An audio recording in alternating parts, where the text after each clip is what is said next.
Bienvenue à notre paroisse invisible, traçons sur nous le signe de la croix, car c'est Dieu qui nous rassemble au nom du Père, du Fils et du Saint-Esprit. Amen. Prions pour nos frères et sœurs malades.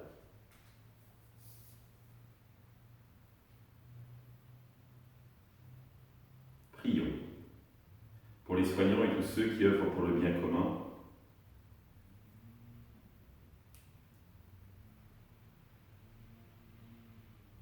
Prions pour tous ceux qui sont dans l'angoisse, la solitude, pour que Dieu vienne les visiter.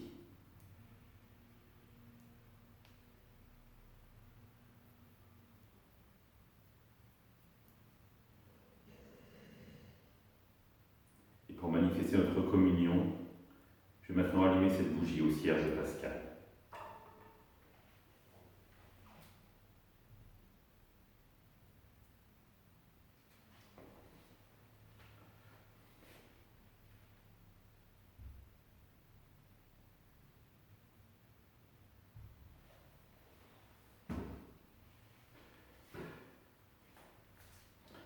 Dans l'évangile de Matthieu, comme Jésus parlait encore aux foules, voici que sa mère et ses frères se tenaient dehors en cherchant à lui parler.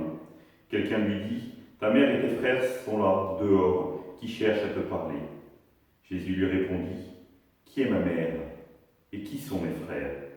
Puis étendant la main vers ses disciples, il dit, « Voici ma mère et mes frères, car celui qui fait la volonté de mon Père qui est aux cieux, celui-là est pour moi un frère, une sœur, une mère. » Acclamons la parole de Dieu, louange à toi, Seigneur Jésus.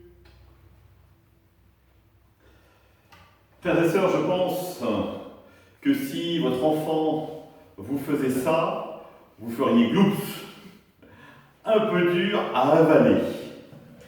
Et dans la culture juive de l'époque, c'est d'autant plus dur à avaler que Jésus remet en cause un des commandements fondamentaux de la loi, tu honoreras ton père et ta mère. Et là, il met de la distance avec sa mère, avec ses frères, alors que les liens du sang étaient considérés comme fondamentaux dans la tradition hébraïque. Et donc ce n'est pas seulement une dimension affective que Jésus remet en cause, mais c'est à nouveau le rapport à la loi qui est derrière. Et en se posant véritablement la question, qu'est-ce qui nous unit de manière fondamentale? Nous avons l'habitude, nous les chrétiens, de nous considérer comme frères et sœurs parce que nous avons un même Père. Et c'est le Christ qui nous le dit, vous avez un même Père et donc vous êtes tous frères et sœurs les uns des autres. On le dit, mais le vit-on vraiment?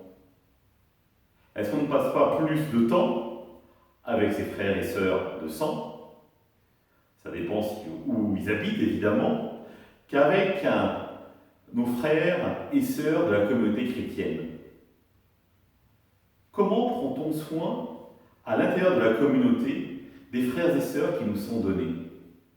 On peut parfois pas forcément les apprécier, mais est-on capable de les aimer en vérité comme le Christ les aime et de prendre du temps avec eux et pour eux? Et nous voyons immédiatement que ce n'est pas si simple. Finalement, la famille, au sens étroit du terme, est peut-être plus facile à gérer parce qu'on connaît les gens, on a leurs habitudes, on a été élevés ensemble, avec les chances, mais aussi avec les limites. Alors que la communauté, elle nous est donnée. Nous ne la choisissons pas. Et des fois, ça peut matcher avec quelqu'un, mais des fois, les relations peuvent être plus compliquées avec d'autres.